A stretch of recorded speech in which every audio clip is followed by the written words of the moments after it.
Hey everyone, I'm Sarah Davis and you're watching Fight News Now Extra. Stay tuned because we are checking out the hottest headlines in the MMA world, where Jon Jones reveals his injury, Wanderlei Silva declares who he wants next, and the UFC is making strides in Canadian Parliament. In just a few moments, our MMA panel will join us, but first, here are your newsmakers.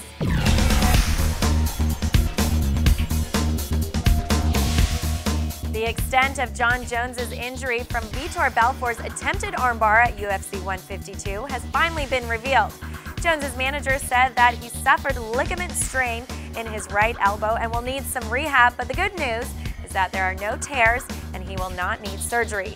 Jones won't be fighting until the end of April, so he has lots of time for rehab. Another fighter whose rehab is not going so well is Anthony Pettis. It sounds like he has sprained the shoulder he had surgery on earlier this year. Pettis and Donald Cowboy Cerrone were hoping to fight each other before the end of the year in a title eliminator, but it looks like the fight will likely happen in January or later. And Wanderlei Silva says that he's healthy and ready for another fight and wants either Vitor Belfort or Chael Sonnen for his next bout. He's also letting it be known that just like his training partner, Anderson Silva, he is willing to step up on short notice and save a card for the UFC. And the UFC's Director of Operations Canada, Tom Wright, was making waves on Parliament Hill recently. He was at the House of Commons in Ottawa looking to alter a section of the criminal code that hasn't been touched since 1934. Wright, along with MP Massimo Pichetti, presented a bill that would formally legalize MMA across Canada. Those are your latest newsmakers, and now it's over to our MMA panel. And guys, it sounds like this bill has to go through a couple more readings, but it would make a consistent framework of rules right across all the provinces. So it sounds pretty good.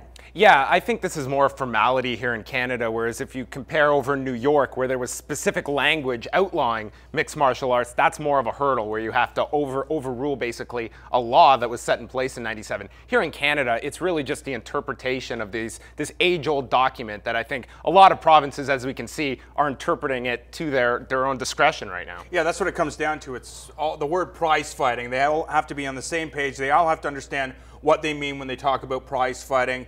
And this, exactly what you said, it's a formality. Everybody just needs to get on the same page, and I guess these are the steps that they need to take in order for everybody to get on the same page. Number of topics to chat about Friday night. We are going to see Bellator 77 and the opening fights of the quarterfinals. In terms of the lightweight tournament, Rich Clemente is going to be taking on the unheralded Alexander Sarnovsky. He is 20-0 coming over his first Bellator fight, and it seems a lot of the spotlight is on Sarnovsky. Yeah, I mean, you mentioned it. He's 20-0. He's 23 years old. Most of his fights end by way of finish. This is a guy to look out for. And as a matter of fact, the blueprint is Russia. It's almost untapped. You look at all the talent coming out of there. A lot of these guys have really solid records. Sarnovsky, like I mentioned, 20-0. There's other guys out there that are 10-1, 9-0. So I think Russia is an untapped resource for mixed martial arts, and Bellator is doing a really good thing attaching themselves, because not only is he just Sarnovsky undefeated, he trains with Alexander Shlemenko. So this guy's very talented, very well coached, and I'm sure he's going to make big waves in Bellator. Anyone else that stands out in this tournament? 23-year-old Marcin Held, who we've seen in the past in Bellator, really a rising star in the lightweight division, and someone that we've been watching grow over the past year or so. That's the same thing. It's these young guys. He's 23 years old as well. Or I think he's 20 years old, actually. He's very skilled, but he's a submission fighter. And what you need in order to become a well-rounded mixed martial arts fighter is you need the time inside of the cage. You need to be in there against guys that are not just going to challenge you on the ground. They're going to take you out of your comfort zone. And Held, we know his game is the ground game, but we need to see how well he's going to react when the fight stays standing. And I think Nazaré is going to take it to him standing as well. Very interesting conference call just the other day involving Dana White, as well as Jon Jones and Chael Sonnen, as well as an executive from FX who basically calling out this game plan for the new year of going right up against Bellator. And we will see Ultimate Fighter move to another night, which I think is a very strong positive, along with the coach selection. Yeah, I agree. I mean, yes, the coach selection, you're trying to create TV here, and I understand it. Chael Sonnen's a guy that creates interest and will draw a lot of eyeballs to a product that is dying, it seems. So I think, yes, they made the right move in terms of a TV product.